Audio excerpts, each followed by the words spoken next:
Hello guys, क्या हाल चाल है। उम्मीद करता हूँ कि आप सब खैरियत से होंगे। तो आज हम आए हैं यहाँ पर अपना क्या कहते हैं पतोंग में है। और यहाँ पे फिर आज बीच वाली साइड पे जो है ना फेस्टिवल लगा हुआ है। तो आप लोगों को फेस्टिवल दिखाते हैं। उम्मीद है कि आप इंजॉय करेंगे। और यार जो भी इस चैनल पर नए आए हैं उनसे रिक्वेस्ट है कि इस चैनल को सब्सक्राइब कर लीजिए। तो चलो अभी चलते हैं अपने फेस्टिवल की तरफ और देखते हैं कि वहाँ पर क्या रंगरीलियाँ हो रही हैं। चलो ठीक है, ओके, मिलते हैं आपको फेस्टिवल पर। अच्छा तो गाइस चलो चलते हैं फेस्टिवल पे। अगले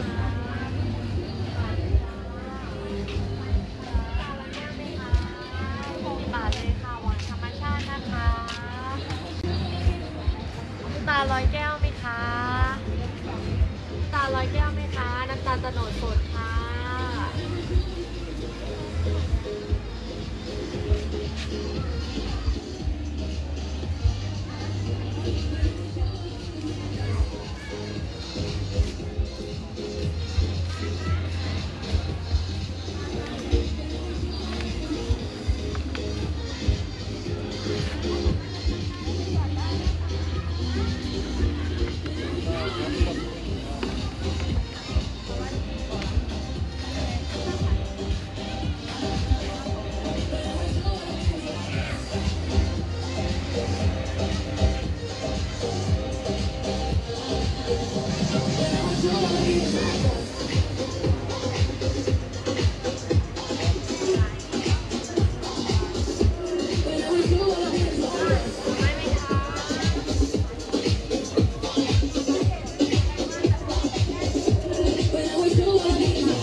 ต้มน้ำฝรั่งไหมคะ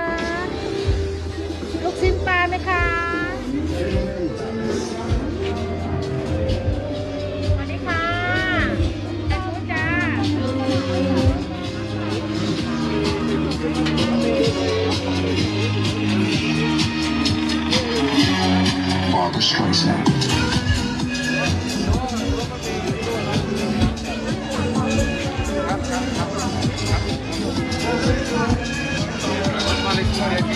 arriva che 400 visualizzazioni.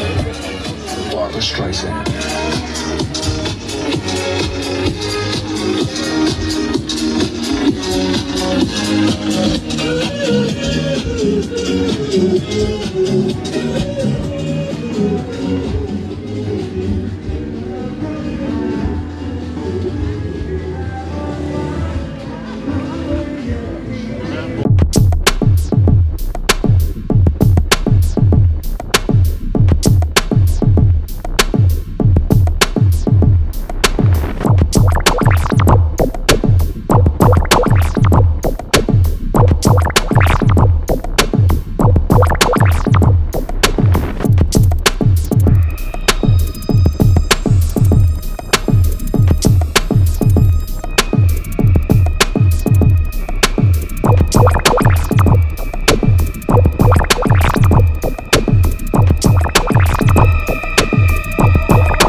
มากๆเลย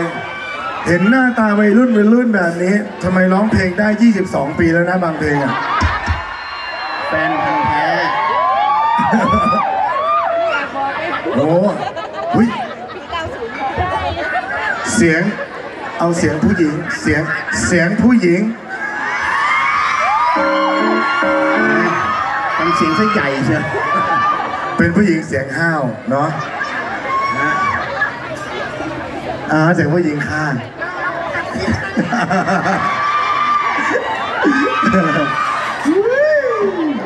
ห่วยเนาะห่วยไว้ปะล่ะวันนี้ต้องขออภัยตาแบบว่าไปแอบดูมือกลองเป็นกุ้งยิงเลยนะครับผม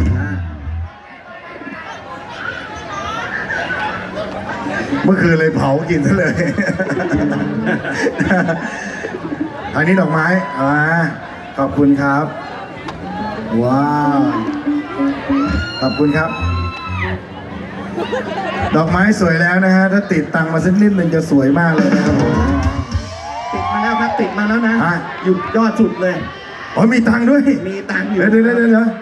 นั่นไงเว้ยนี่อันนี้เป็นการเริ่มต้น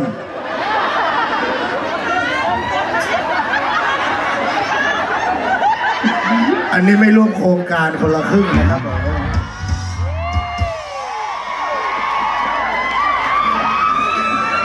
อันนี้เป็นตัวอย่างที่ดีของสังคมทำให้สังคมน่าอยู่มากขึ้นอันนี้จะเก็บไว้อย่างดีจะไม่ใช้เลยไม่ให้ลูกน้องเห็นนะครับใจหายว่าเลยเดี๋ยวขออนุญาตอีกดอกหนึ่งเบิ้ลเลยนะฮะแม่ครับผมอ๋อครับผมอุ้ยจะบอกว่าตกงานเราพักครับผมขอบคุณนะฮะบอกว่าช่วงนี้ตกงานเอาไปแค่นี้ก่อนจะบอกว่าตกงานเราพักยาวเฉยๆนะครับผมเก็บไว้อันนี้ก็ไม่ร่วมโครงการเหมือนกันนะฮะอันนี้เอาจะให้ผม10,000ตังมาเลยให้ตังมาเลยนะ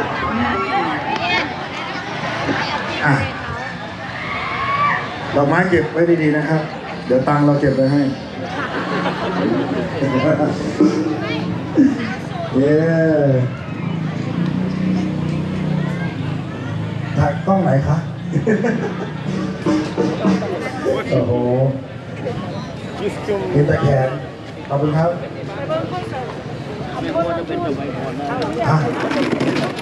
เพลงยังก่อนบอลลัมร้องดูได้ขอบอลลัมดูหน้าด้วยนะครับ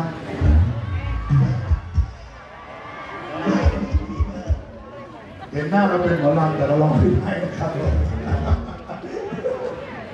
เดี๋ยวรอสักที่เดี๋ยวนะสักโก้แต่ตอนนี้กำลังซ่อมเครื่องอยู่นะครับผมมีเวลาดูคลิปเลยนะครับผม